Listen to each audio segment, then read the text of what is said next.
Yo, what's poppin'? All my peeps, it is I, your host with the most, Renaissance man, who always thinks he can, and champion of the peeps, Patty Pitts, back in the yard of streams for another edition of Pitts and Sara's Wrestling Show, where we take no nights off. And you can't have Pitts and Sara's Wrestling Show just with the champ. But the best of the West, you can't forget about Sara Marshall. What's popping, girl? Hey, yo. Hello. Hi. I did Tyler Bate Wave. Ew. Tyler Bate Wave. Did you know Liv Morgan dated him? I didn't know that. I did not know that, actually. Tyler Bate has a hell of a track record. Yeah, but she also dated Enzo Amore, so. You know what? Sometimes you have to dig through shit to get to Bo Dallas. I think Bo's pretty. Oh, I believe in Bo Dallas. There it is. I couldn't think of the connection there.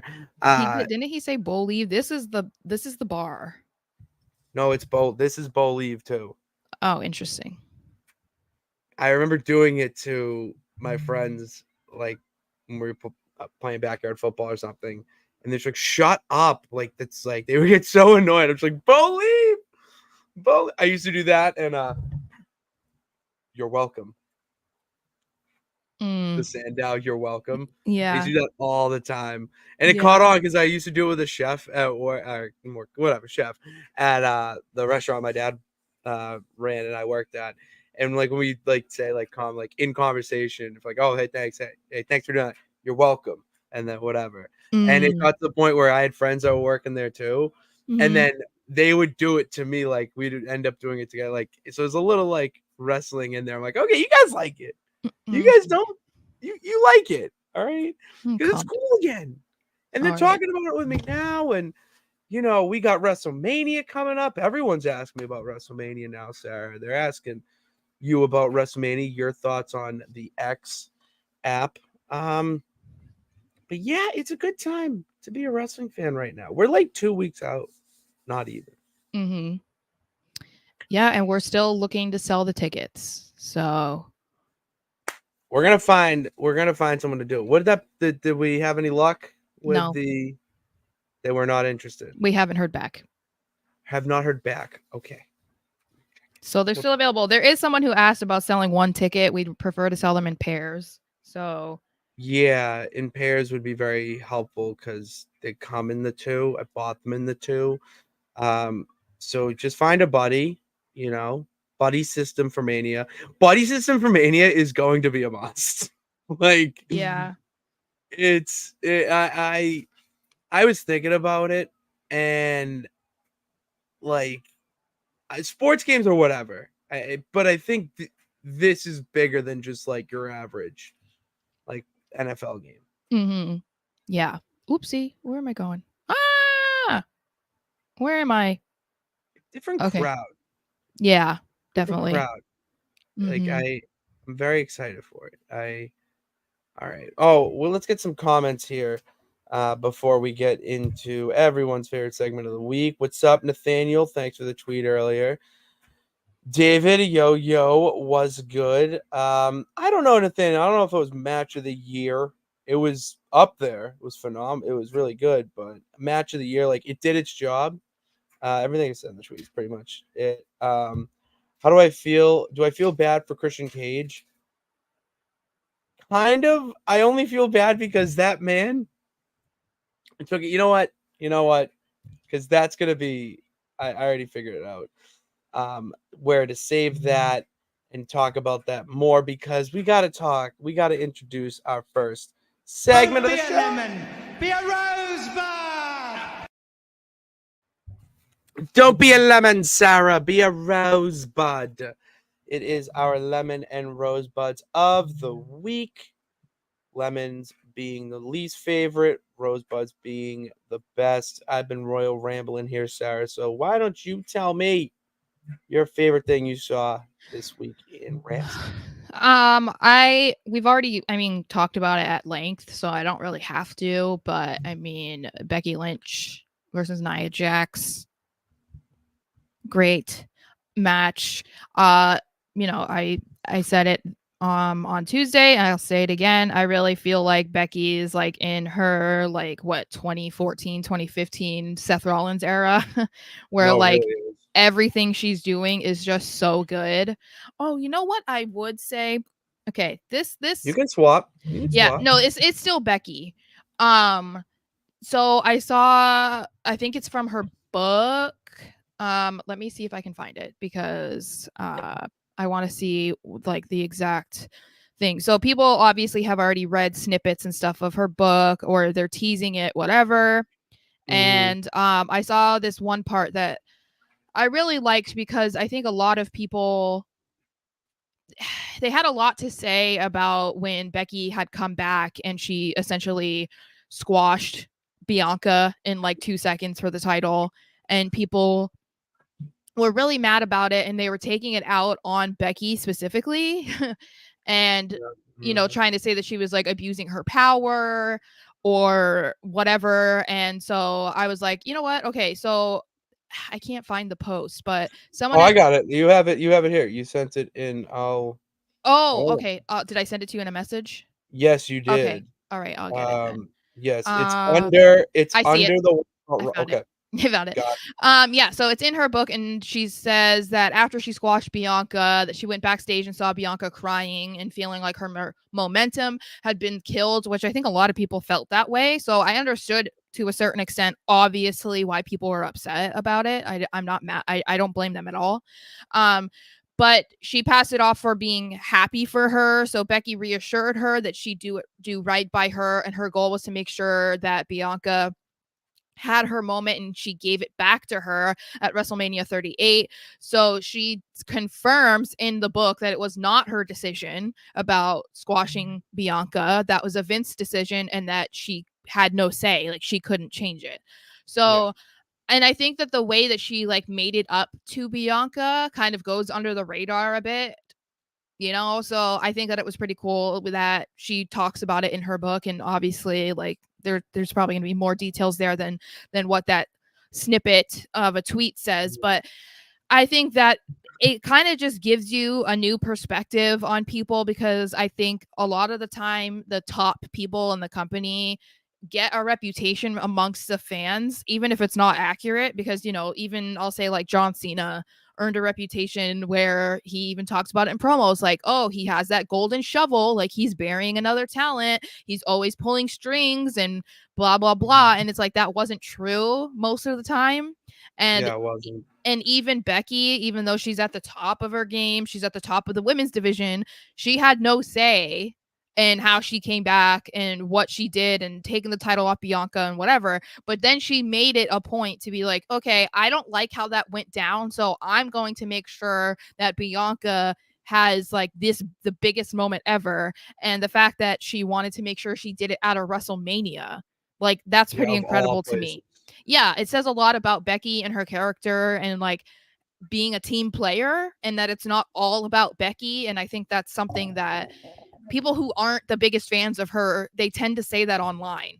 So, and I always say that I think that the way they feel about Becky is how they should feel about Charlotte. But yeah, 1,000%. That's a moment right there that just shows that Becky is the real, I would say, leader and face of the women's division and locker room. That's what makes her the man. Things like that where you see her in a big match now, and you say that, okay, it's not the golden shovel, whatever. It's and it also does a massive service to all the Becky haters that once Vince has his mind on something, you're not changing it. It's done. You can't change the man's mind. Well, look at where it got him. And so many people before Becky and Cena, who had even maybe more pull than either of them, they had to go out and do whatever Vince said a lot of the time. They couldn't change what he wanted. So it's not like we're talking about the height of WCW where Hulk Hogan is deciding on the fly that he doesn't want to take a fall to somebody. You know what I mean? That's not what is happening with Vince. Do you really? Because I think people don't remember some of the stuff during the Attitude Era. If we want to talk about that, especially do you really think the women, if we're going to talk about the women, do you really think they wanted to go out there and do all of that stuff? Like, do you think that they were like, yes, I volunteer to go and do this and like act provocatively and do this weird storyline where I'm in love with Vince and whatever? Do you really think they all wanted to do that? Or do you think they were forced? You know what I'm saying? And I'm not trying to be like, No. bring up the They lawsuit, like, yeah. but I just mean like, people are going to do the things that they feel like they have to do because the boss is telling them that they have to do it if they want to keep their career. Mind you, things are probably different now with Triple H where they're more collaborative and they're not really doing, storylines or feuds or whatever that they don't really agree with. I'm sure it still happens from time to time, but business is business. You got to do what's right for somebody else. Sometimes it's not the best for you. And this just is a demonstration, I think, of Becky doing like what she had to do, but making sure she did what was right for business and for Bianca. And I think that's pretty cool. It's a good rosebud to have, Sarah. Thank you. That's a good rosebud. I'm going to switch over to the other side of the fence for my rosebud of the week with the Elite promotion. Mm-hmm. My favorite thing, and there's like little things that were my favorite within it, and obviously Lemon's in it, but I loved the 3-hour Dynamite Rampage last night. Obviously, we all know why. It's March Madness, as I like to say, college basketball's tournament. So TBS has the rights to that. It triumphs it. I love how TK did that, and that was the solution to it. But I loved more about it as I have it on rerun here. Yeah, rerun, tomato potato. The start of the show starts with Mercedes Moné cutting a promo in the ring with Tony Schiavone, and it's her doing the whole like why she's here. Mentions the ankle injury, and then Sky Blue and Julia Hart come out. Willow Nightingale and Chris Statlander back her up, but then there's like a little moment with Willow with the chair. Is like she could turn on Mercedes, and Mercedes sees it. It's like, what are you doing? What? Why are you standing in that little Seth Rollins position behind me with a chair? So then they like tease it backstage with a funny segment that, just makes me love Stokely Hathaway even more. And that was all you saw of it in Dynamite. And then it's, we'll say whatever. But the Rampage after it concludes with that. They main evented, Julia Hart and Sky Blue versus Willow and Chris Statlander, in a street fight concluded the show, main event the show. So I like how even with the 3 hours and it was two different shows, it still was had cohesive. The consistent. Yeah, it was very cohesive. And say give what you want about AEW and all that. I agree with 50% of it, obviously. But you got to give credit where credit's due, and the fact that you did that is pretty impressive to me. And it actually, the only thing I really hate, which I'll just tease this as my lemon. But the only thing I hate about Mercedes Moné and AEW is just her intro.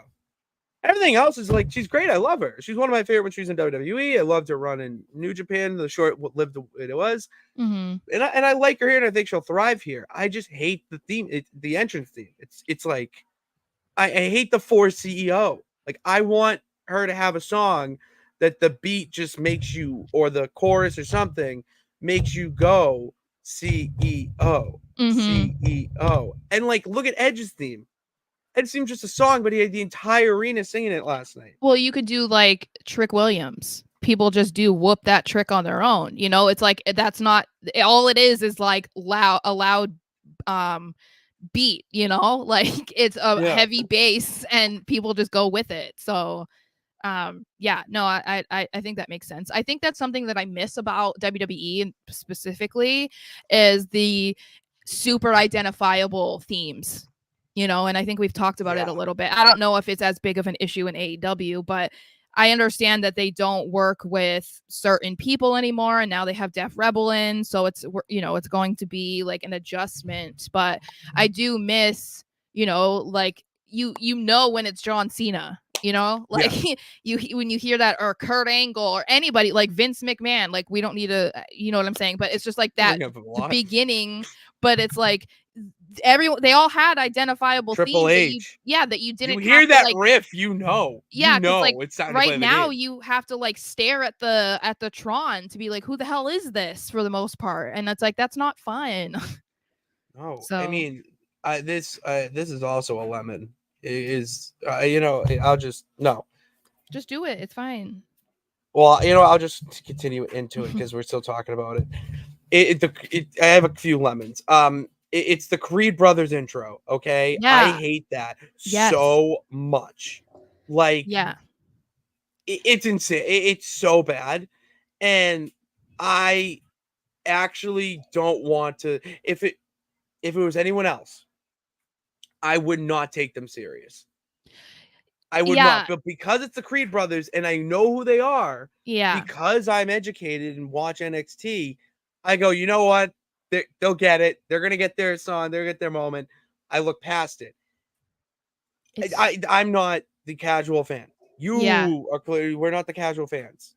The casual fan is gonna be like, oh, these guys are like weird, Yeah. and like they're gonna get beat. They're so lucky, but I'm getting a little tense here.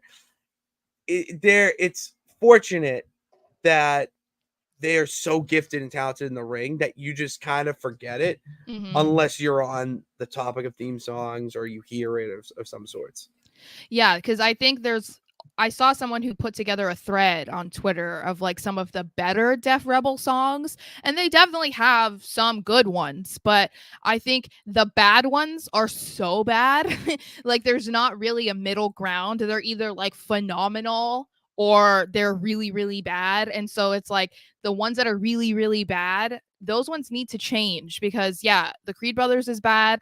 I hate Alexa Bliss's. I know she's been gone for a while, but like I hate that one. Ew, it's so bad and it makes no sense. Like they need to figure out a better way to make them, because it almost seems like, because DIY, it's whatever, but that one's pretty bad too. Like it sounds so generic, and like I don't know, it's like what we said with Austin Theory. Like Austin Theories is pretty bad too. It's just like, I don't know, they all kind of seem like they're trying too hard, and it's like they're not okay with just giving someone music, which I think they need to be better about that too. All of the themes don't need to have words. Music is fine. Like music is actually better in a lot of cases because it's kind of difficult to find a song with words that fits them, because like why are they going to come out to a song that's like about love or something, you know what I mean? And it's like, but you're supposed to be an ass kicker. Like why are you talking, so I think they should do that more, and I just don't know what is going to finally like push them over the edge to do it and listen to the fans. But it might be the Creed brothers. If we give any more momentum to these Creed brothers because they deserve it, and you hear that every week, we need to start like a revolution on Twitter. Yeah, because to like just so bad. so. I don't even remember it. I just remember like there's just like weird varsity grunting. Have you also noticed that they're like really low volume too? Like these ones it's really low, like you can't hear them. It's the same thing. You mention it. Yeah, it's like that with DIY too. When they came out, I'm like trying to listen. I'm like, who is this? It's like, who it is, but it's like you can barely hear the song. And so I think that makes it even worse. Like the song is bad, but then you can't even hear it. So yeah, I was gonna say something for AEW is my lemon of the week, but I'm Richard's so right. revved up on. Jim Johnson is the goddamn GOAT. Yeah, I know. I think that it's like almost like Def Rebel. They like got their contract. They became like the new ones, and then they're like, all right, let's not really like. Who cares? Like, we don't have to We don't have to work that hard now. We're locked down. For any Game of Thrones Westworld people, the guy who does that score to the to the whole series, Ramin Djawadi, he did Iron Man too. He did the movie score to Iron Man as well. If he did something like that, I think he could, on his first try, make a better intro for a wrestler. Oh yeah. Easily. I mean, like there's just some things like that you don't need words like that. If you watch any of that, have you ever seen the Jim Johnston um clips of him describing how he made I some theme songs? Yeah, I've seen one, but it was a while ago and I don't remember who it was. But yeah, it's like cuz that's the thing I think that's lacking. It's kind of like what we've been saying. Like when it comes to a wrestler, I feel like I'm not saying it's easy cuz I couldn't just jump in the booth and like put, I couldn't you either. know, No. but I feel like it's like similar to I think making a movie where you can you understand the vibe, you understand the characters, you understand like what they're trying to portray, and that's how you can apply all of that to a wrestler. Like if someone is supposed to be an ass kicker, okay, well then you want to give them like a hard theme,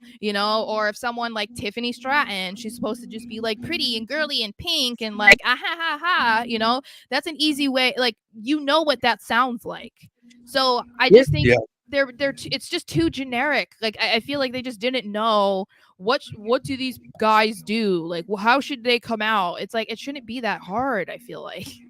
Tiffany Stratton's NXT theme song was so perfect for her. Yeah, and then Def Rebel took it and changed it. So yeah. Def Rebel's like that family member you see at family parties that you just don't want to see, but then end up having like a 20-minute conversation with. Because you can't leave That's the how I feel table. because you can't leave the table. Mm-hmm. That's my lemon. I don't even care. I said my AEW piece during this segment. I'm so pissed off about entrance themes right now because that's all I do all day. No, Like I that's what I listen understand. to. Mm-hmm. And I'm just like, I get myself in that mind where I'm like, all right, like, could I, I'm driving, but like trying to get myself hyped up to like make a sale. And I'm Yeah. like, whoop that trick. I'm like, damn right, I'm gonna whoop that trick. Let's go. Well, and I think Sell that that fish. um We came up I with something. I feel like they should also take a hint from like look at CM Punk and how the entire crowd is singing it, or Cody Rhodes, or if you want to just go with music, like I don't particularly love it. I think Seth has had better ones in the past, but Seth's has no words other than burn it down, and the crowd goes, your microphone's being really weird. Why? What is it doing? It's like picking up a lot. Is it how about now? Okay, that's a little bit better. But like Seth's has no words really, you know, and it's still people love it. And so I'm like, okay, well there you go. That is a theme that has literally 0 words basically, and it's identifiable and people like it. So you should be able to use that as like a blueprint. Or Easily. stop being so against reaching out to artists to make theme songs. Your mic is still your mic is just like it's loud. There we go. Sorry. I can't hear you. How about now? Okay, that's a little better. Yeah, it just felt like it was like, you know, when you're at a concert and you hear the microphone and you're like, oh, like that loud noise when they're like fixing it. That was what was happening. So I was like, I don't know how to describe it to you. But yeah. Okay, what is your lemon? My lemon is Ronda Rousey. You might have thought that she was gone from the WWE stratosphere, but she's not. Because she's been doing interviews, and is it a book? Is that what she's doing, or is it just interviews? I think it's interviews. She went live on Instagram yesterday, and I did tune in at the last minute. It said live ended, but I was like, why is Ronda Rousey going live? And it said just like, I forget what it was, but just like airing grievances or something along those lines. I'm like, what are we doing? Yeah, so she's just going in on WWE, and it's kind of hard to say like what the purpose is. Like I'm fine with someone expressing their opinions on a company that they worked for. I am fine with them telling their truth or whatever. Like I'm not saying that she can't be going out there and talk about how it was for her in WWE, but I think it's just the unnecessary shots that she's taking at the company that gave her an opportunity to transition from UFC fighter to being a wrestler and handed her so many opportunities in big matches and championships. Like I just don't really understand why. I think she's taking advantage of the negative press that's surrounding WWE right now and Vince, and she's kind of trying to insert herself into the conversation, but referring to the company as like a shit show and saying that she'll never be back and this and that, and it's just like, girl, you were kind of irrelevant when they brought you in, and it was a huge deal, that they brought her in. I mean, it's the same thing with like bringing in Shayna. Like, it was just like this domino effect of like, okay, we're doing kind of a crossover thing here of legitimate UFC fighters becoming wrestlers, and Ronda was a big name, and now she's just like, I don't know, just biting the hand that fed her for years, and yet at the same time she's done some other wrestling shows like since she left, and I don't get it. I don't understand the motivation, and I just think that it makes her look even worse, honestly. Way worse. It makes her look so out of touch, and actually petty is a good word for it. More like old timer Jim Cornette. Like real Jim Cornette, we're going to talk about this other motherfucker, but Vince Russo, like that type of vibe. And for her to say it's a shit show now, and, to make her comments about the Saudi stuff, like whatever, like I'm not going to get into that. That's your own thing. But the other stuff that when it comes to the actual backstage and, how things are running right now currently, like you're an idiot. I mean, AJ Styles literally just went on a podcast and said how, and we're gonna bring him up, like went on a podcast and talked about how great it is. You know what I mean? So it sounds like Richard's saying, it just sounds like a bitter person who's jealous or something. Oh wait, this is not. Well, yeah, this is not the one. That's one you're reading. Yeah. Okay, you read it.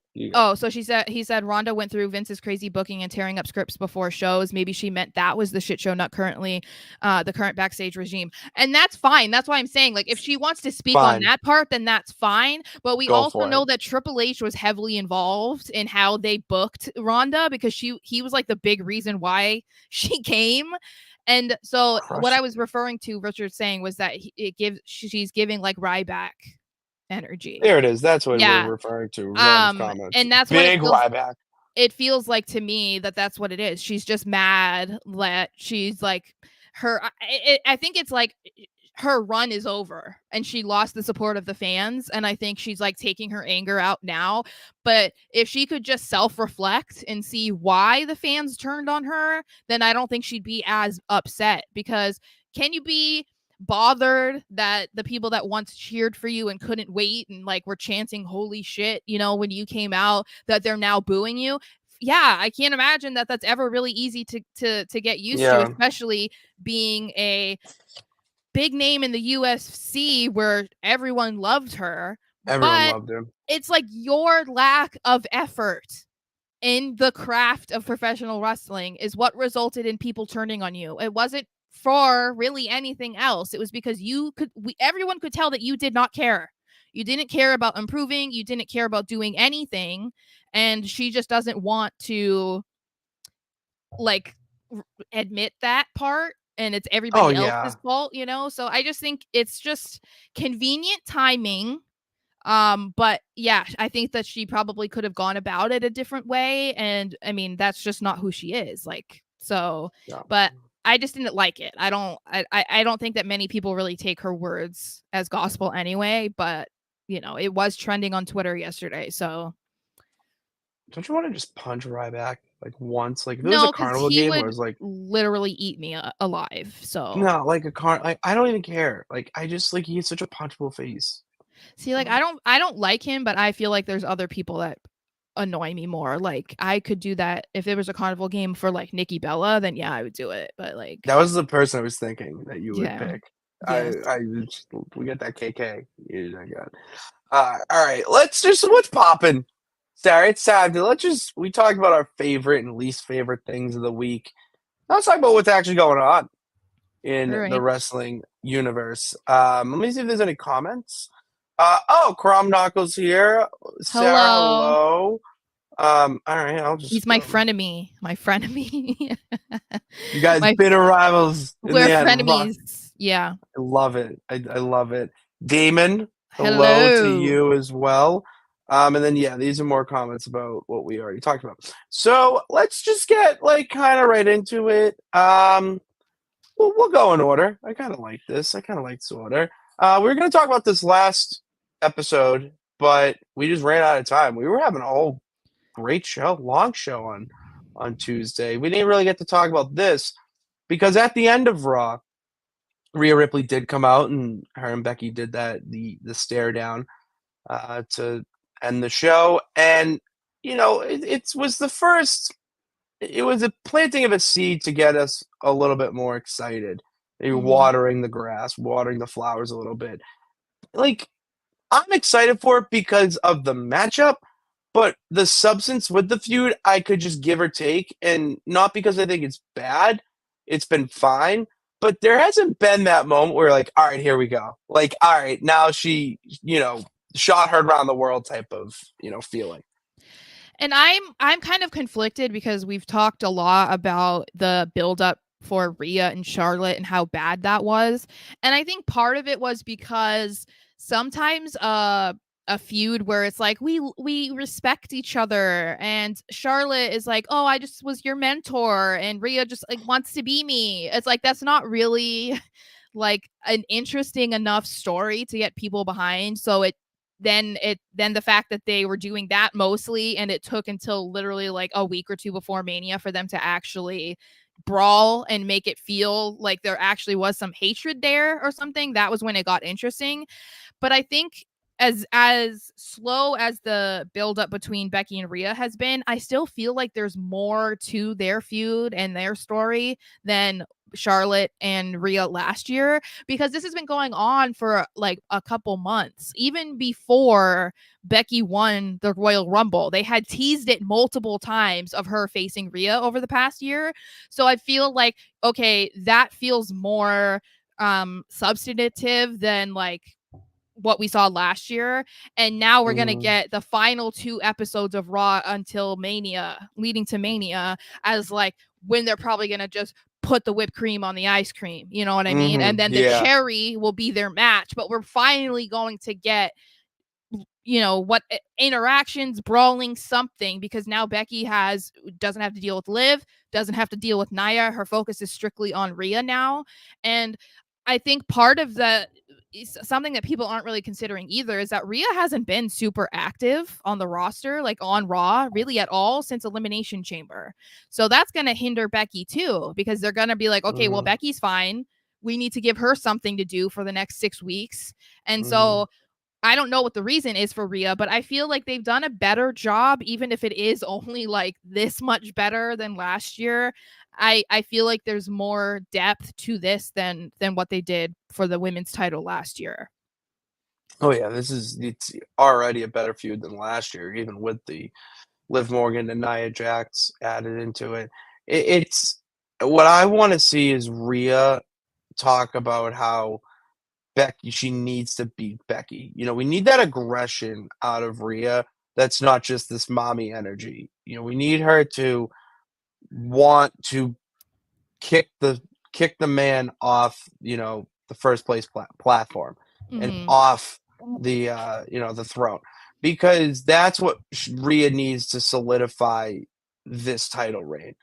It needs to be a win like that, and then after it, it's like, okay, well, she beat Becky Lynch. Like, beating anyone else is just more about icing on the cake, or you Mhm. know, anything like that. It just you need to see more of that heading into this, and even give them another match at Backlash or something.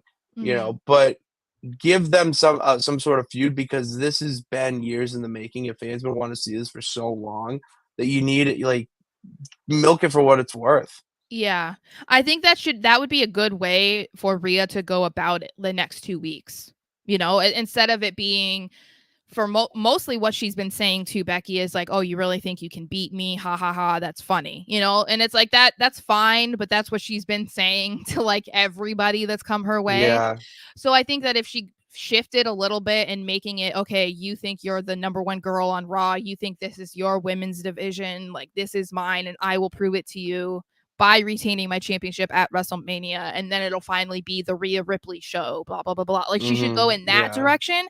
And I feel like people could get behind that if you're a Rhea fan, and then they can also get behind Becky by being like, kind of making Becky out to be more of the underdog. And you know, that's been a lot of her career, but that's not the current run she's on right now. So I feel like that would make it a little bit more interesting than kind of building them as equals, or, you know, having Becky be like, I don't know if I can beat you. It's like, that's not the way you should go with it. Yeah. You know, I think there should be doubt. There always should be some doubt. Yeah. But the doubt should be more motivating for Becky in the sense that you're like, I can do it. I still got it. And Rhea, it's, you know, I need this type of thing where it's, you know, that would really throw a very interesting type of wrench into the story. And it would make sense for Rhea to want to make herself known as the top woman. You're not muted, by the way. I wasn't muted? No. No, we all heard you just rip out. Oh my God, I'm so sorry. I'm so sorry. I was gonna say it would be like the best way for her to go about, you know, like making herself be the number one woman on Raw, not just because she has the championship, you know, because I think a lot of we put a lot of stock into that. But if she's like, okay, I'm the champion and I beat the number one woman in the division, therefore I am the number one woman. It's like, I am the best. To be the man, you got to beat the man, you know? Woo! Exactly. And the other pun, the man. Becky. Oh, I see what you did there. There you go. Good shit. Good shit. Thanks. Good shit. Thanks. Yeah. All right. Let's do this. Let's do it. Oh, we got a comment. Hold on. We have a bunch of comments, actually. Yeah, let's do that first. Okay. Oh, Chrome Knuckle, you're a segment too early for that because we are getting to AEW after this one. Don't you worry. Richard, here we go. Becky and Rhea definitely a better feud going into Mania than Rhea and Charlotte. Those Charlotte promos were pretty bad. Yeah, she's not that good at promos. Well, it's because she's not good at being a babyface. I'm gonna stick to this. This is the hill I will die on. Unless she somehow changes, she's a horrible babyface. Let it out. Let what out? Let it out. Let what out? Your hatred. My hatred for I don't hate Charlotte. Obviously, she puts on good matches and stuff. It's just that, like, the idea that she's somehow better than everybody else is just a joke to me. Because again, as I've said, I just talked about it with Roman Reigns.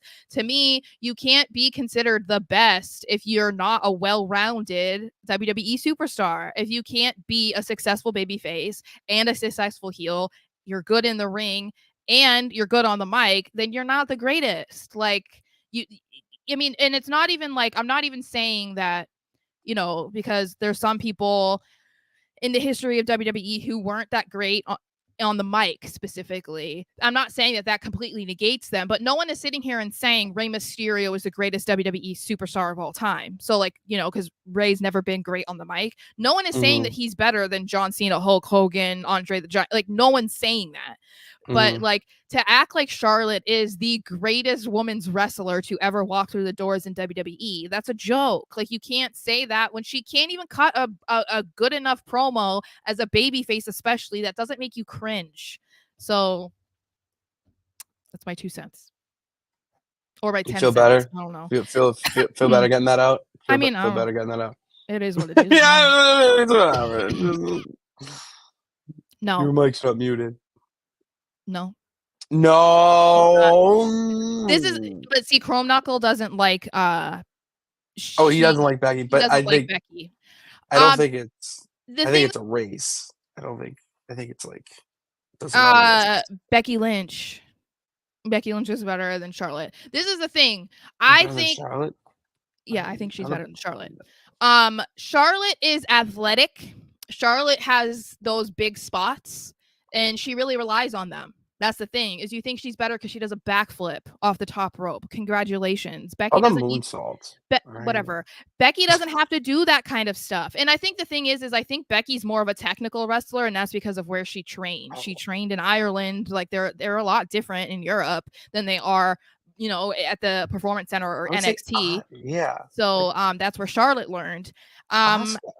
But yeah, like I don't know. I'm not saying that Charlotte is bad. I'm not saying that by any means. I'm saying she's not a good talker, but I'm not talking about like her in-ring ability. I just think she relies on, the high spots and the oh my god moments for you to be able to be like, "Oh wow, like she's really good." And to me, that's great, but I also feel like Becky isn't given the same credit simply because she doesn't do those spots so for some reason that makes her not as good because she doesn't do them in every match. I don't know. But I think it also is going to always be subjective. And Always. That's what wrestling is. And it depends on the style of wrestling that you like, because there's going to be people who really like the high flyers and they don't like the big meaty men, or there's going to be people who really like technical wrestling and people who think, no, I don't care. I prefer more of a good storyline than a good match. Like it's all very subjective. I just think that acting like Charlotte is like head and shoulders above every other woman is ridiculous to me. So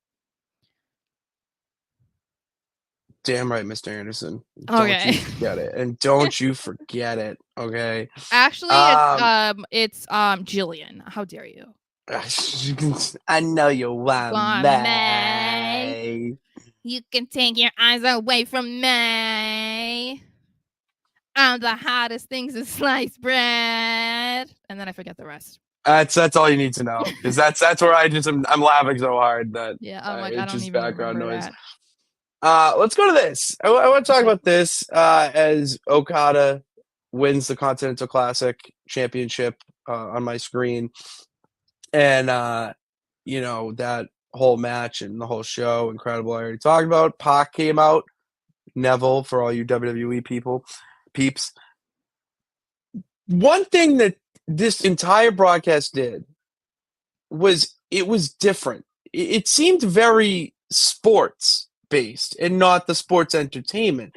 I mean, just the opening match was Okada, Eddie Kingston for that title, and Renee Paquette is at ringside cutting a sideline report essentially. And then it felt like a lot of the show was backstage interviews, and they were not just to make a character or to just introduce a story.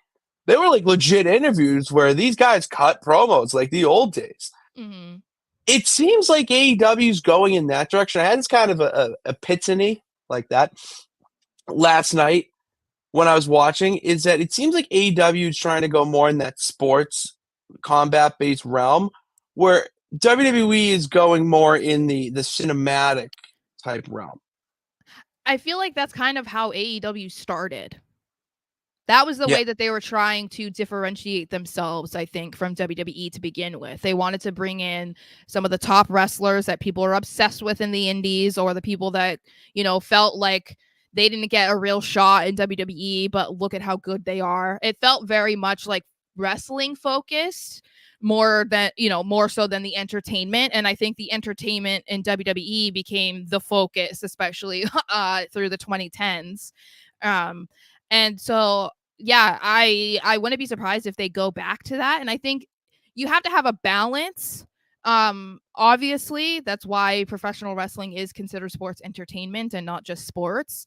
But I do think that it would be beneficial for them to go in that direction if they wanted to, or at least try it. I mean, it doesn't have to be every single week, but get back to your roots. And then if you want to kind of draw in an audience that will want to keep watching it, making it so wrestling focused, then you're going to keep those people coming, because it's like, it's going to be so different than what they've ever seen before. Then and that's the way you have to stand out. I feel like from WWE, you don't want to replicate exactly what they're doing. You want to have your own identity, and because clearly trying to do whatever they're trying to do to be kind of like WWE isn't necessarily working. You know what I mean? Like they're not WCW like really going head to head with Raw every single week. So I mean, if this is something that they've only done for 1 week, is this just like something they did this week, or has it been like this week? And it's what they're doing is you could see that they're shifting into a new season, a new era of Dynamite with a new intro. You have this being introduced. I mean, I said at the top, I know Chrome Knuckle agreed saying that he didn't like the Mercedes promo. I thought it was fine, and I liked how they connected it. And then obviously with the end of Rampage, it ties the whole 3 hours together. But yeah, it's stuff like that they're trying to implement. That like for instance during the Okada match, they went backstage and Matt and Nick, sorry, their EVP names, Matthew and Nicholas Jackson, are at the gorilla position with Tony Khan, and they're producing the match. And you could say that's a negative, be like, oh, you're breaking the rules and all stuff. But the way they're producing the match is they're at the audio board, they're on the headset, cutting replays. Like, because as soon as you go to them, it's them saying, get this replay. So you're still blurring that line where it makes sense in that it's not just like doing it for the sake of doing it. I mean, they're EVPs, exactly. So it makes sense. It's not, it doesn't seem unnecessary. It just makes it's so smart. It makes you hate them more. Like they want you to. I hate. There was something they were talking to somebody. Oh, this was hilarious too. They did this like really like naive interviewer. He's just so innocent looking. Like kind of reminds me of what's that dude from South Park? The cop, whatever it is, I forget. Doesn't matter. Point is, they come up to him and they're interviewing Okada, excuse me, before the match with Eddie Kingston, and they're saying you must address him in Japanese, and they're saying, like, we've learned Japanese. I have Duolingo. I'm a week. I have this star. Like, get you on it if you want it. And they're like kind of being that like towering boss, like in your face, and then like to end, it's like, all right, let's have a great show. Let's have a great show out there. Let's have a great show.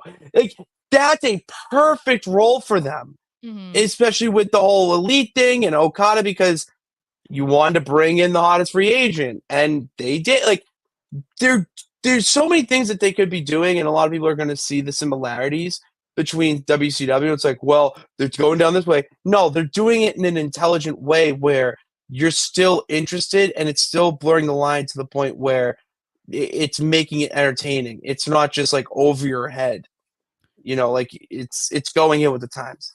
Yeah, we'll just have to see how long they can keep it up, because sometimes they have a tendency to like do something and you're like, oh, that's great, and then it's like, oh, we're back to Tony having a meltdown on Twitter again. Like, like he did kind of a meltdown today, I saw. Yeah. Yes, Chrome gets it. I mean, the last 4 weeks easily says it.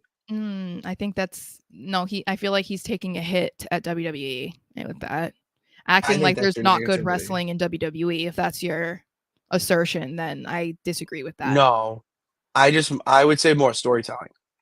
I think they have good wrestlers and put on really good matches. I don't think I would say that like, oh, they're just cinematic, they don't do good wrestling.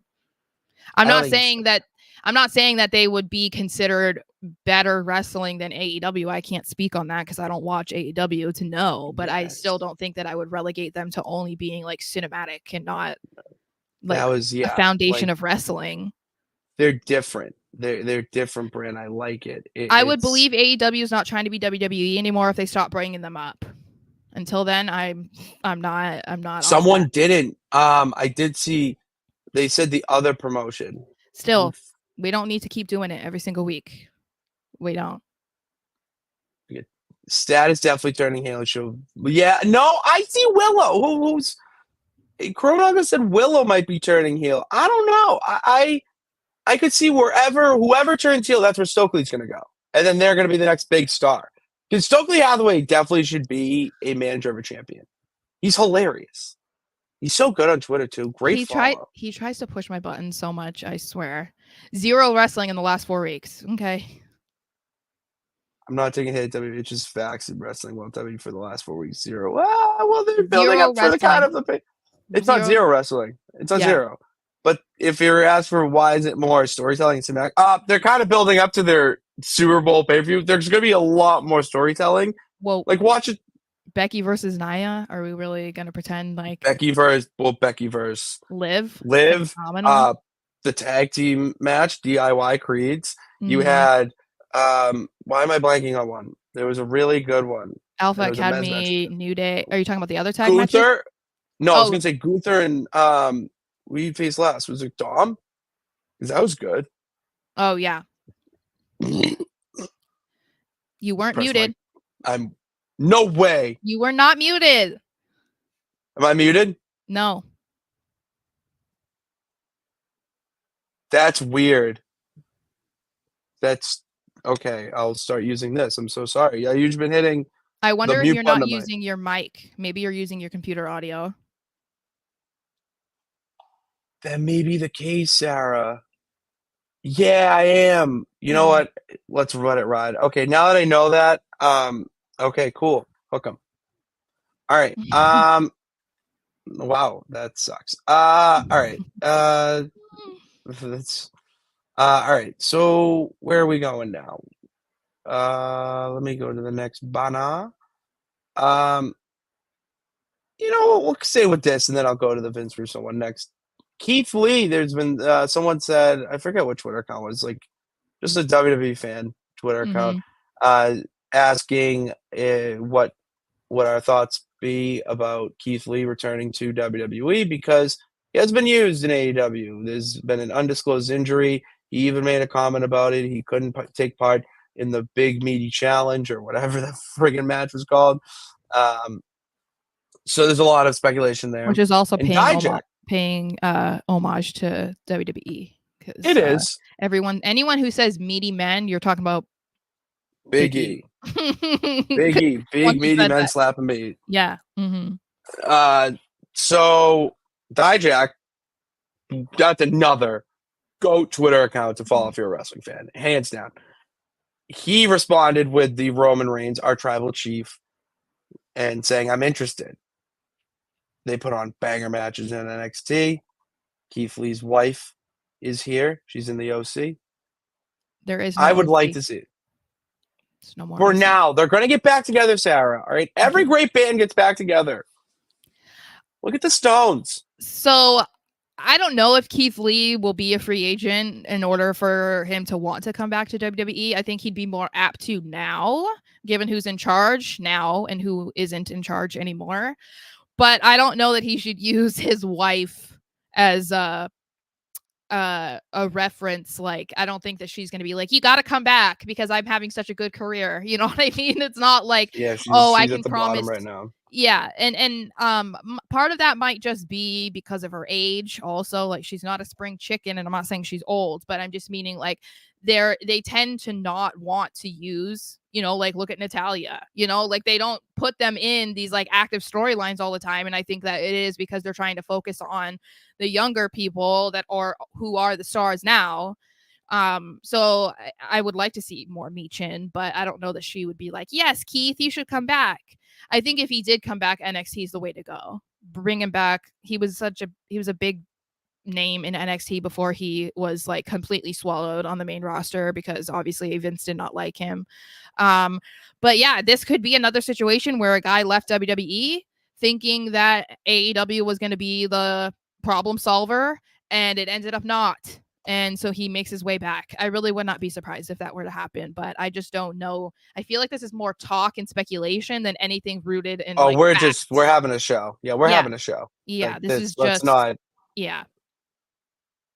Swerve has a whole. And sorry, I'm just CJ, they're dating. Oh no, okay.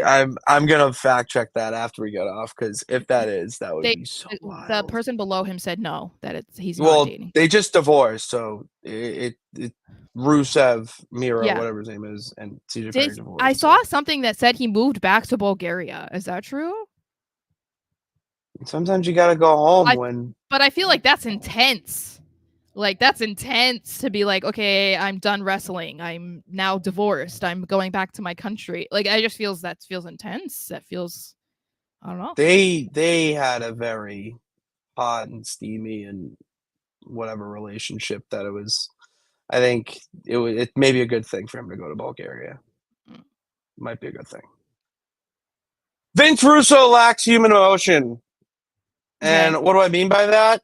Well, he didn't like Cody's promo on Neither Raw. did Bully Ray. And we're gonna get to Bully Ray. He did not like Cody crying on Raw, and he thinks that it's whiny and all that. And then I'll even just bring this up because it's basically the same thing, just two different talking heads. Bully Ray wants Cody to finish his story. We all do, but he's nervous because of the hint that what if I don't win the big one and finish my story? Here's the thing. All right. First off, I'm just gonna give a big middle finger to Vince Russo. Sorry if that's parental. I can't. I'm sorry. I just like the dude is just an absolute buffoon. All right. So I have no I don't care. So with him, it's like whatever. You're an idiot. Like, how about you feel? With Bully Ray, Well, let's hold on, because one of the main thing that he was saying that was ridiculous and just tells you even more, as if you needed any more evidence as this guy is just like not living in the year 2024. The main thing that I think I took issue with is saying like we want to see men. Like men need to be out there and be men and like beating each other up. Like we don't want to see men cry. Like that was the issue that I had, and I think a lot of people had, because it's like, yeah, we don't live in a time anymore where we should be shaming men for having emotions. First of all, like we all have emotions, we have brains, we have feelings. Like I feel like that's ridiculous.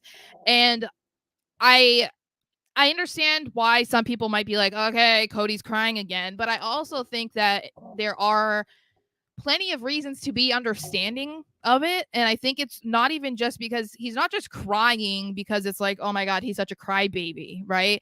It's like this means so much to him. The business is so much in his blood that it's like when he's talking about, like in this case, winning the championship and being the first person in the Rhodes never family won. to hold that championship, why wouldn't that be emotional? I feel like we would be kind of questioning him more if he was just up there stoic talking about that, because like that's a huge moment, and it was something that his father, who everybody loved, was never able to do. And now that he has just his mom and he has a sister, like he wants to be able to be the man that brings the championship home. And it's like, it means more than just doing that. It means more than just winning the championship.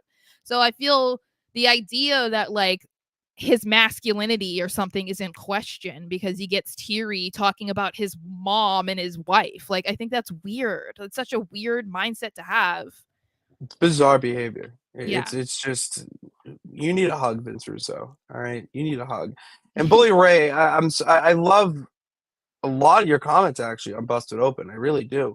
But I didn't like this one where you questioned about the what if, and the crowd did grunt. They did. That was the point. Cody wanted that.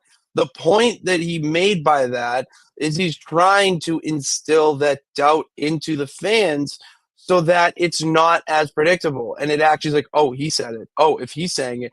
Because if he says it, then you're like, oh, well, he said he wasn't giving he was going to let The Rock and all that. Like it goes back to that. So if you're teasing again, you're playing with emotions, which is exactly what you want to do when you have that type of power Cody Rhodes has.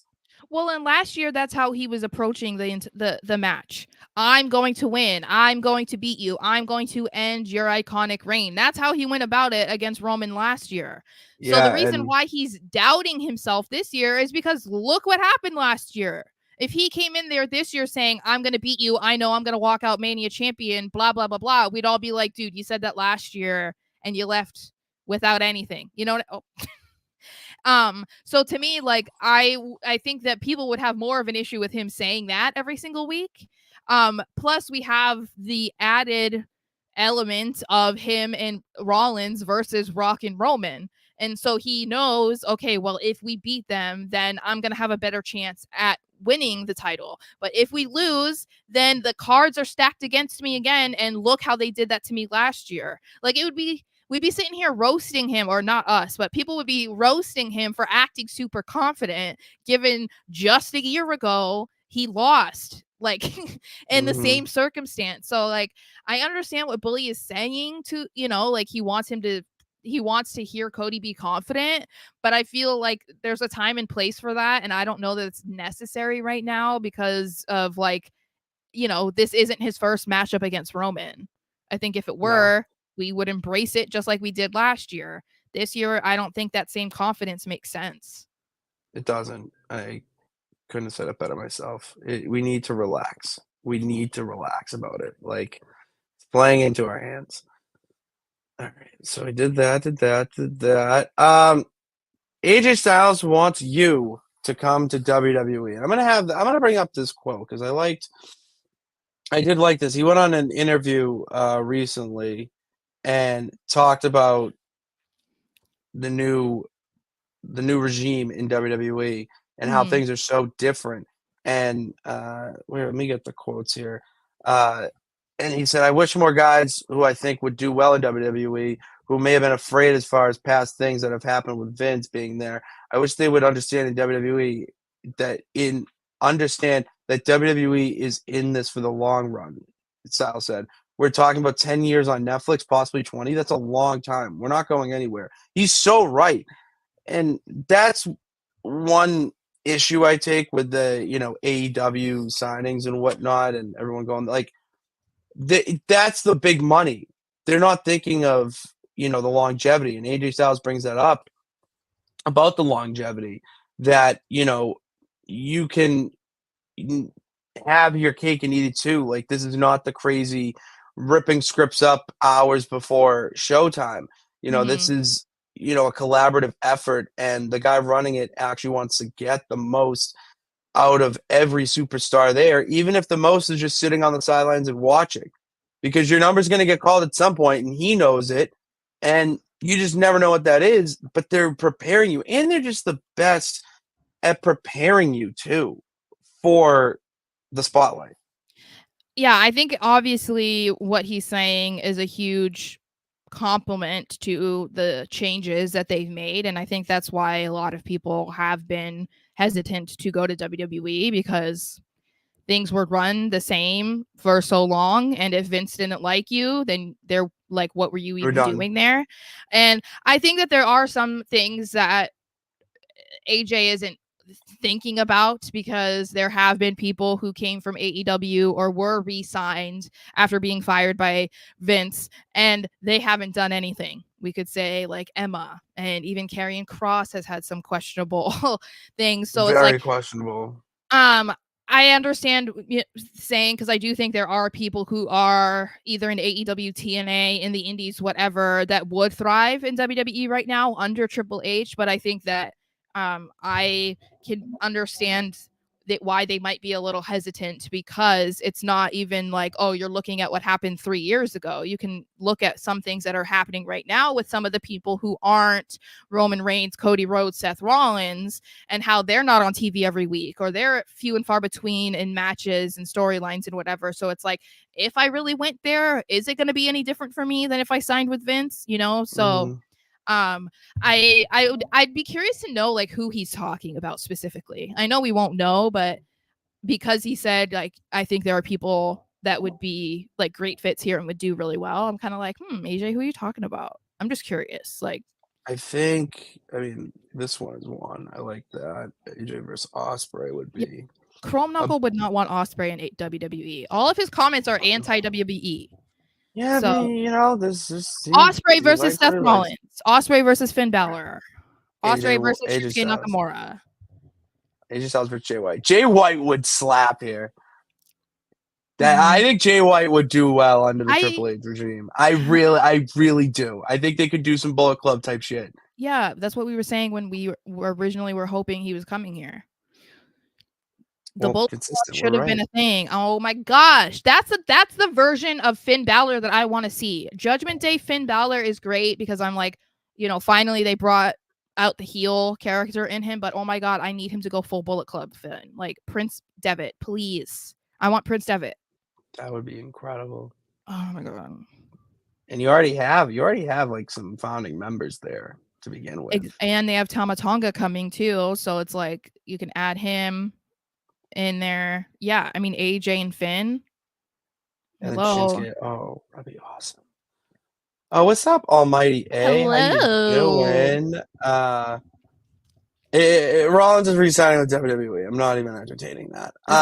Is it Chrome Knuckle? It was not. It Oh, was Darian. I'm not trying to name drop him, but just like usually if I see that there's anti WWE, I'm gonna assume, because he already said that Cody's losing at Mania. So Yeah, we don't stand that here. Not in this household. how dare you? So obviously you can't bet on WWE WrestleMania on DraftKings or any one of your favorite betting sites, but there is obviously underground stuff, and you can, because this is America. You can do whatever you want. This is the internet. This is the It's internet. the internet too, not even America. It's the internet. You can do whatever. So there are betting odds out right now, and let me get the actual stats here from your message. Cody, Drew, and Bailey are currently favored to win gold at Mania, and the latest odds have Gunther, Rhea, and Logan Paul all retaining. Give it to me. Beat it. Give it. I want all of it. That would be like the most ideal way for Mania to go about. I mean, there's other matches, obviously. This is just as talking about the championships outside of the tag titles. But we can't talk about the tag titles yet because we don't even know the last two teams that'll be in there. But yeah, I think that's how it should be booked. It's not even just because I'm like, hey guys, the bettors are saying it, so it must be true. No, I really think that's like the best case scenario. I think those are the people who should walk out champion. Agreed. I had a thought today when I was watching some compilation wrestlers being jerks, which Brett was on there. BRG was on there. That's like one of the few times I've seen him like on a random compilation I threw on. No, but it was DIY was in the Indies, which I kind of forgot. I don't know if I knew that. I don't know. They were. I saw them in the compilation, and I actually truly think that DIY is going to win at WrestleMania. I think Triple H is giving them their moment. Well, at least one of the titles, because I still think it would be better if they had two titles hanging. But I had that thought too. Yeah, I still think that's the way they should do it. And I feel like that's one way that Judgment Day wouldn't be so mad about having their titles on the line. It's like, okay, well, you have two chances to retain. You know what I mean? Like, at least that way you don't lose both instantly. You lose one, and then you lose the other. You know, and imagine the chaos, because you have to set up two ladders. Like, if people are trying to do it at the same time, that would be insane. I wouldn't be mad about DIY winning. Obviously, I love Judgment Day, so I don't want them to lose. But like, I feel DIY deserves that moment, and I really hope that they'll go in that direction more so than the nostalgia factor of like Awesome Truth, because that's who we thought was going to win, simply so they could have some sort of weird feud with Judgment Day. But I don't know that I almost feel like we're so far removed, even though it's only been like 2 or 3 weeks from R-Truth and Judgment Day, that I don't know that anyone would really care at this point about like, oh, R-Truth just won. Haha, let's see him go against Judgment Day now. It's like, do we really care anymore about that? Like, I feel there's a way they can go about it that doesn't involve the tag titles for us to like be entertained, I guess. It doesn't need to be like a gotcha type of thing, you know? Yeah, like, exactly. I think we should be beyond that. I don't know. No, I agree. I mean, they need to split it up. I'm with it there. All right, what's next? AJ Lee. There we go. AJ Lee. Rumors about her coming back, obviously swirling with CM Punk and whatnot, but it's been reported that if she's going to return, it's not going to be a one-off, and it's going to be done right, which I believe is the right move. 100%. Yeah, I think that people are obviously just bringing her name up because Punk came back and no one ever thought that Punk would be back in WWE. And so because of that, you knew AJ was never going to come back to WWE, because why would she, do something like against what she believed with her husband and whatever. So I think that's why she's being brought up now, because, okay, well, maybe there is a chance that she'll come back. And she's teased like getting back in the ring and whatever. So I'm not saying that it's not something that won't ever happen. I just don't see it happening soon. And I feel that there needs to be a reason for her to be back around. I feel, just bringing her out or something for no reason, for no connection to a story or something like that would be silly. Because I think if you're going to do that, you do it at the Royal Rumble, and we're past the Royal Rumble.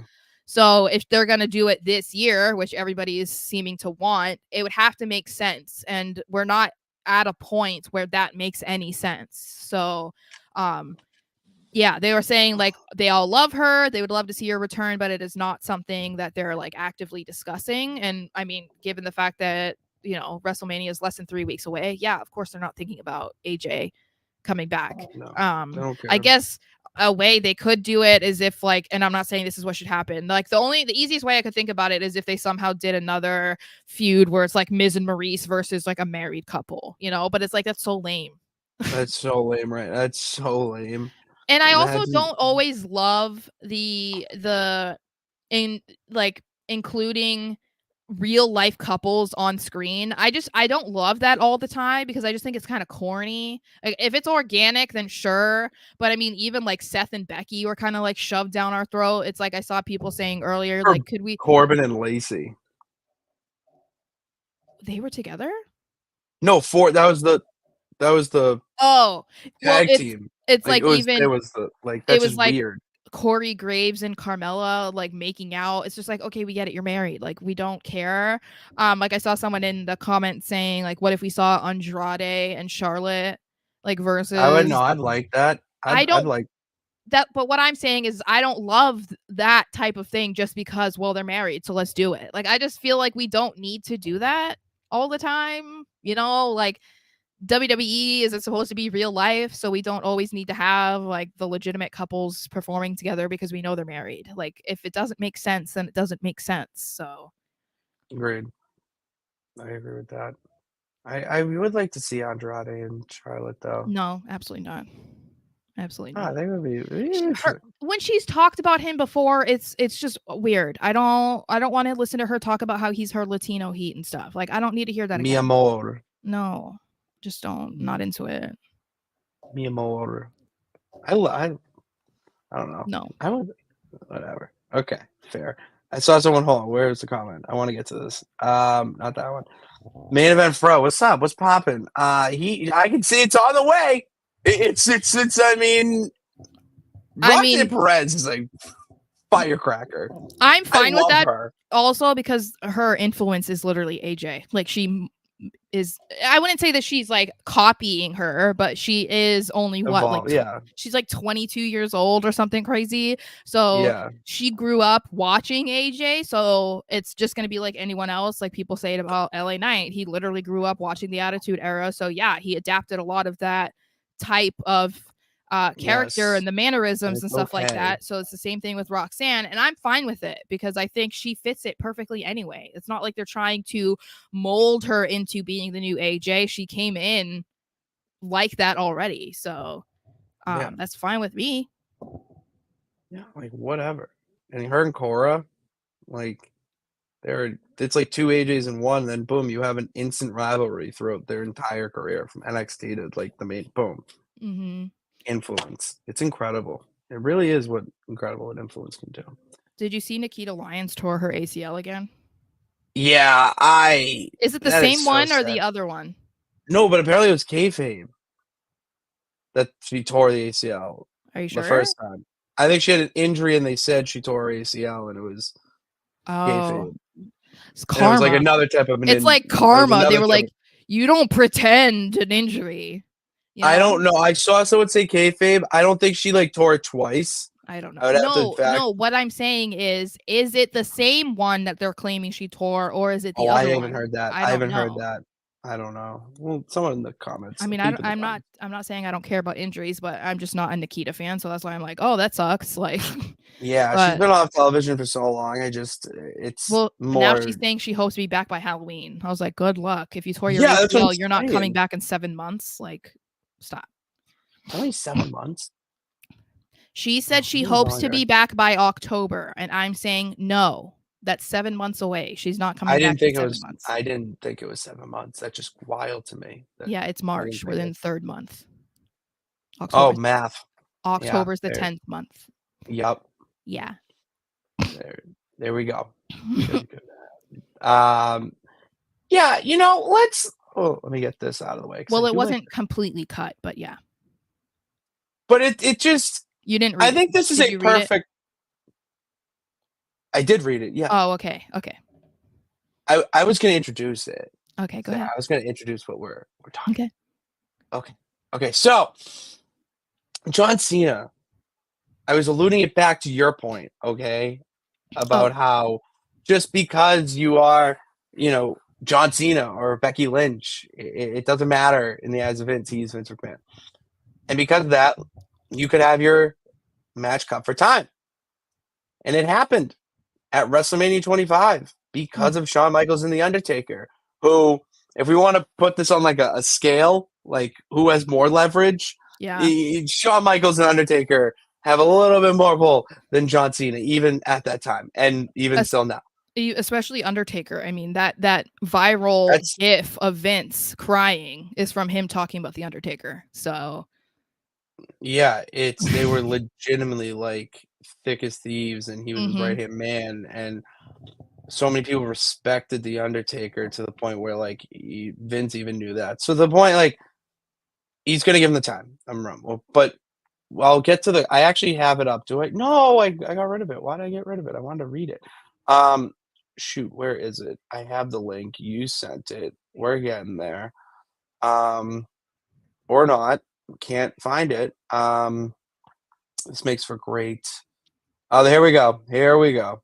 Found it. All right. So, Undertaker and Shawn Michaels he goes on a TikTok. Very interesting story about the match at 25 because it followed the Undertaker and Shawn Michaels in their first installment. Those guys had a long match, which means you got to find time somewhere, which means they took a lot of time away from this match. Yes, taking away from your match happens at every level. And then he goes and thanks Edge and Big Show for, their cooperation and all that stuff. But the point I want to make is that, like, they got cut at Mania and still put on like a decent match, and they got cut. That's a world heavyweight title match that gets cut. And that's what's boggling now, because I don't think that would be the case. They would go and maybe I'm kind of over hyperbolizing it in a way where they, it wasn't like a 30-minute match and it got cut down to 5, they couldn't do 1 or 2 spots that would have been cool to do and whatnot, but because they don't have time. But that still takes away from a match, because every little piece of that, tells a story. So I'm just I'm not mind boggled at that it happened, but how late in the career of Cena, or early, middle. It was like right in the middle. Yeah, I mean, I think it just shows you the, in a lot of ways, the preferential treatment that Vince gave to certain people, and it goes against the narrative that Cena was one of those people. I'm not saying that he never got preferential treatment. I'm sure he did at some point. The dude was the number 1 merch seller, the face of the company, the number 1 moneymaker. Like, I'm not saying, but I just mean, like, it's not like Cena was a nobody at WrestleMania 25. No. Like, he was getting his match cut, and it's like, at this point, that he wouldn't. I mean, it's the same thing. Like right now, The Rock is having long segments on SmackDown, and everything else is getting cut because of it. So it just depends on who you are sometimes. And I guess like how important whatever you're doing, whether it's a promo, is it a segment, is it a match, like it depends on how important that is to the overall show and the story. That's going to dictate whether or not, you get cut. So, and like you said, it doesn't matter who you are. John Cena had stuff cut. I'm sure it's not the only time too. No, definitely not the only time, even before or afterwards. Okay, I'm not even entertaining Nathaniel's. I don't want to see Hulk Hogan. If I see Hulk Hogan at WrestleMania 40, let me tell you something, brother. We're going to have a problem. I'm going to have to probably, take this title over here. Probably going to have to hit him over the head with it. And then I'm going to have to lay him out. You're going to have to hit him with the infamous leg drop and join the NWO. I will have to put a leg drop on him. And then you know what I'm going to have to do after that, Sarah? Count 1, 2, 3. See nice. That was nice. That was really cool. Because it's time for the 1, 2, 3 count to wrap up the show here. And 1, WrestleMania Rewind. I watched 32. I fell asleep.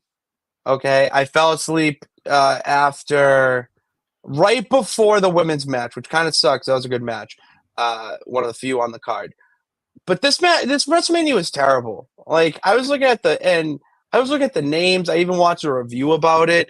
Like the Divas tag match. You like the 8-woman tag match. Nikki Bella, I think, came out in the brace and whatnot. Eva Marie was in it. Kalisto Ryback on the pre-show. Even that's just absurd for a WrestleMania pre-show. Which And one was Kalisto this? won 32. Oh, ugh. Kalisto beat Ryback. Mm. Thank God, but like, Yeah. really? Yeah. Really? Yeah, that was that. Was a part of that really I mean, not the really rough patch, but like that years long rough patch. You know. And it was there. I thank God I watched actually like one. I forget which one it was. Oh, what it was Cultaholic. It was What Culture. Their review on it and saying that that was the year of the multiple injuries. Like there were 11 people, or no, there was 11 people from last year's Mania missing from 32, like the year Oh, before wow. into 32. Like everyone got injured. So the fact that they did scrum up the card they did, like you did it. You put on a show. Good job. But I But think it was not. It was not good. it seems like it was quantity over quality though, because like you don't have to Bingo. have like there's 11 people and I don't even know off the top of my head who they were, but I just mean like they could be a bunch of stars that are out and you're like, oh, how am I gonna do this? It's like, okay, then put on longer matches of the people that actually fans want to watch. You know what I mean? Like give the Undertaker a longer match. I'd rather see that than be seeing an 8 divas, tag match. Like no one wants to see that. No. So, No. yeah, I think they should have just been. But that was, that's when Vince was trying to fit like 20 matches in a 3-hour show. So, Remember the year that WrestleMania was like 7 hours long? yes, I do, and I still don't understand how I sat there and watched it. I don't. I remember being in pain afterwards, like, oh my God, just like my butt hurt from sitting for so long, like on the couch when you're just like, holy shit, like I need to get up. That was I'm trying to think of the main event. Oh, was that the main event of Ronda, Becky, Charlotte? It might have. I honestly don't remember. If that's the Mania, because there was another one before that was really long, but this one was especially long, I remember, because we watched the NXT TakeOver from the night before because we went out. Oh. We watched it the night before in the morning. And you're like, mistakes were made. We watched that into Mania. I think there was like an hour break in there, so it wasn't like straight through, but it was like 12, 13 hours of. Yeah. I didn't mind it. I was tired, but not like in pain. I was just like, this is exhausting. The move to 2 nights was a brilliant idea. And they're going to do 7. They're going to do 7 matches per night. That was the rumor that I heard. And I like crazy. That. I think 7's I think it's a good number though. I think it just depends on what the matches are. Yeah. I would have to see like what they end up being because 14 matches seems like a lot. Let's spread over 2 nights. Yeah. They were trying to fit 14 matches on a card. That's why they had the pre-show and shit. No, I know, but even 7 feels like a lot, like when you're thinking about what the matches currently are and how long they should be given, because like the tag title match, that's not going to be a 15-minute match. That's going to be probably 45 or so. And it should be because of it being 6 teams. You know what I mean? And then, like Rock and Roman is not going to be with Cody and Rollins. Be an hour and a half. Like that's not going to be a 20-minute. You know what I mean? That like would be an hour and a half. I swear. Yeah, so that's what I mean. Like fitting 7 matches. Like that sounds great, but at the same time, I'm like, how long are we going to get like 3 5-minute matches? Like what are we doing here? Yeah, I know it's crazy. Like, you know what? I almost said let me watch that for the WrestleMania Rewind, but I'm not. I'm not gonna do it. You know what? You know what I kind of doing? I'm taking an audible. We're doing a little skirt. I'm gonna swerve when I drive here. Okay, swerve when I drive. I'm gonna watch Takeover. I'm gonna watch that WrestleMania's Takeover. Which one are you gonna say? Dallas. I mean, I could because Nakamura is Sammy, but I want to watch the that year's It was 36. No, Oh. because 39 was last year. 38. Pandy Wendy was 36. So 35. It was WrestleMania 35. I want to watch that year's takeover because that was unbelievable black and gold era. Velveteen Dream. I know. Such a controversial dude. He really messed things up for himself, dude. Like, God. But Please. he's I getting mean, it's not being received well. I'm just saying, he was really good on Tough Enough because he was on Tough Enough. And I was really bummed when he initially, obviously before everything else came out, I was bummed that he got booted. And the Velveteen Dream, I feel like it was one of the best characters that I think that had come out of WWE in a long time. So it's just really disappointing that we never got to see how that would have progressed on the main roster. You know, I mean, it's going to be just one of those things that it's like, man, like, why couldn't you have just been normal? You know? All right. Yeah, I could totally agree. I missed him. And then there's, I like that. All right. Look at Mania. Look at this Mania 35 and NY had 16 matches in one night and 4 wow. Yeah, it's just ridiculous. Because that's the thing is like, then it gets to the point of like, what's the value in having a WrestleMania match? Because in that case, you're putting everybody on it. Because even if you're on the pre-show, you're still having a match at WrestleMania. It doesn't matter that people are still filing in and finding their seats. You're still there at WrestleMania and performing. So to me, it just makes it lose its value. Because like we were supposed to believe that WrestleMania is earned. Like it's not a right, you know? It's like No, it's a privilege. It absolutely is a privilege. But when you're handing them out like that, it's like, okay, like why would I be concerned if I'm gonna get a Mania match or not? Of course I am. Like even if it's in a battle royal, I'll be there. You know, like that doesn't feel that special anymore. No, it doesn't.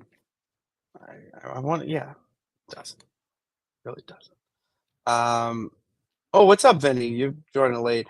Mania 3. All right. We'll work it. I like that your favorite. I might have to check it out, but I do want to watch that takeover because we are going to Stand and Deliver, which I'm thrilled. Can you say it correctly? Stand and Deliver. Thank you. I'm sad that I don't have that video anymore because I deleted it. But why? Oh yeah, because we didn't use it. You know, we did not use it. Stand and deliver. And deliver. Please, yes, thank you. All right. And 2, just a quick note, because I'm starting to get into MLW. A lot of the people that I started watching in Limitless and Beyond and whatnot are making the rounds there. And then this guy, speaking of NXT takeovers, Marinello, the voice of them. And what a way to get ready for it, as MLW is interested in him, and holy shit, they need to do it. Like badly. I wouldn't be against it. I didn't always love his commentary, but I think that it was he wasn't around, I feel like, long enough to really figure out his role. You know what I mean? Because you can be put on commentary, but wrestling commentary is so different that you kind of have to figure out, like, I don't know, your delivery, I guess. So I didn't particularly love his, but I wasn't actively watching NXT all the time. So it's like, I didn't get used to it, I guess. But yeah, I would love for him to be able to get back into the wrestling sphere again, just because obviously I feel bad for how things were for him in WWE. So if he can find his way back in and it's like a positive experience, then good for him, because I know a lot of people were very supportive of him throughout all the controversy that came from his tenure in WWE. So if he wants to get back into wrestling, then take this opportunity. I feel like that would be pretty cool. I would be so happy to see that. And 3, rounding off. Whoa. I just got excited. I can tell. It's Drew McIntyre. Just kidding. Drew McIntyre has cooked CM Punk in another promo, talking about how he's lifting baby weights. And Drew McIntyre responds with a little tricep workout of his own. That's like with 300 and something pounds. Oh, he had plate, like legit plates. He had chains, and he just banged out a quick close bench. Which for any of my fitness peeps or want to get into fitness, that's a really good workout for your triceps. I've done it; it's really good. And the background song is "Cry Me a River" by Justin Timberlake. I'm obsessed. And I just the attention to detail, Sara, is what gets me. It's incredible. It made me bummed even more that I can't meet him because I just want to be like, thank you. That's what I just want to say. Thank you. First of all, thank you for being a man. Thank you. Secondly, thank you for everything that you've done over the past 6 months. Thank you. I appreciate your hard work. And if I could pay you, I would. Just keep doing what you're doing, man. If this man does not walk out of WrestleMania, the World Heavyweight Champion, I am going to throw myself down a set of stairs at the link. That's what I'm going to do. Yep. I'm going to run into the ring and get taken out by security. That's what I'm going to do. I don't need that, but if you want. But seriously, I will be really upset. I feel like I can tell. This is the same. I would say it's equal, and it's not the same, but it's like it's on the same playing field as why Cody has to win this year. To me, it's like this is the time. This is the time that you reward Cody by having him win. This is the time that you reward Drew for what he's doing. Like, what happens if he loses? What are we doing? Like, I just don't know what more, and I've said it a million times. What more could this man be doing right now to prove to you that he deserves to be the champion right now? Like, I just don't. And I know I'm biased, but I'm not really because I love Seth Rollins. So, yeah, I just feel like you have to do it right now. I mean, this dude is doing stuff when he's not even working. You know what I mean? Like, his best stuff is when he's not working. That's and he's keeping us interested. It's like goes viral every time he posts these videos or these tweets that are hilarious. He's doing double duty by keeping Punk relevant, as he said. So it's like, come on now. That could be like half of the face of your company. Come on. Half of the face. Yeah, that's a brand. Yeah, the half face. There you go. Yeah. I like that. Whereas, yes, Vinny, Microman. Imagine Mauro Ranallo commenting on Microman. And also, just a personal thing, I would love for Mauro Ranallo to be commenting on my dude, the victorious one. Mm-hmm. That would be really cool. Because the ring announcer is the same guy from Limitless, Rich Palladino. He's awesome. I love him. Love his voice. And he does a good job. And they're going to Tampa for some War Chamber thing. I was watching. It's like War Games. It's gonna be pretty cool. There's a lot of cool stuff happening in the wrestling world right now, guys. And we're just so happy to be a part of it and to talk to you about it and enjoy it all at the same time. WrestleMania is in a week and a half, essentially, when it comes to us getting there. Oh, yeah. Yeah, there you go. And we are going to be, if you were watching the show, first off, we got to give this as time to promote the tickets, okay? Oh, yeah. We have tickets to sell, okay? And we would like to get rid of them, not only just to get rid of them, but to give someone the same experience that we are going to have, okay? It's going to be the best WrestleMania ever, or at least friggin' up there.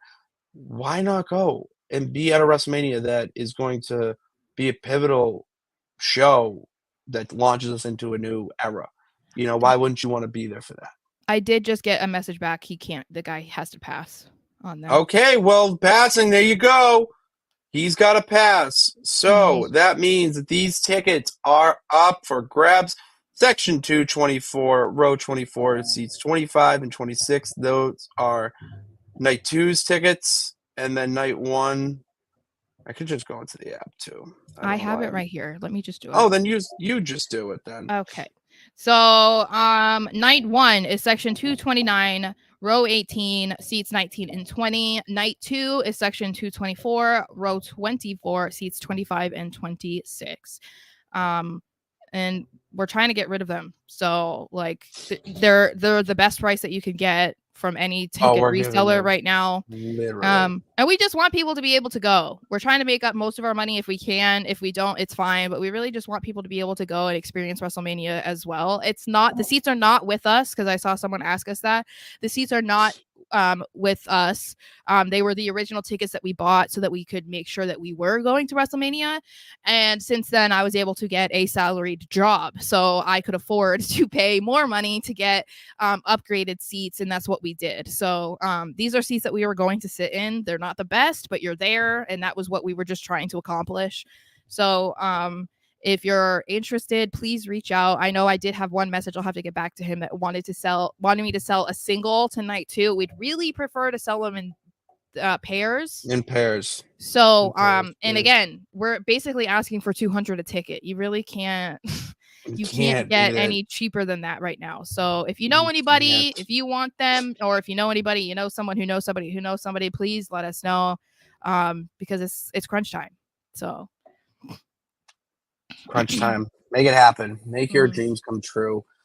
And hopefully we will see you there. Okay. And for more content like this, hit that subscribe button and bell notification to know every time we post and go live. Check out all our social media platforms in the links in the description below. A WWE Shop affiliate link, which is down below. 10% off, I think, Sarah, you said. I think it's something like that. I'm not positive. I'll have to look into it just to make sure. 10% off. Go get your merch so you're all prepared for WrestleMania. And that's all we got. All right. We're going to be back on Saturday. The champ's not going out. All right. We had a hell of a weekend. All right. And you got to rest up. We got a big things plan ahead of us. Yeah. Big plans. And I need to rest up for it. Okay. I need to rest up for it. And I don't think of a better way than resting than sitting in this chair, throwing on two things at once here, talking wrestling with you peeps. So we'll be back on Saturday for the SmackDown Breakdown. And, yeah, just go check everything out. And until next time, thank you guys for tuning in. God bless. Remember that you can do it. All you got to do is try. We'll see you next time. Yeah. Yes.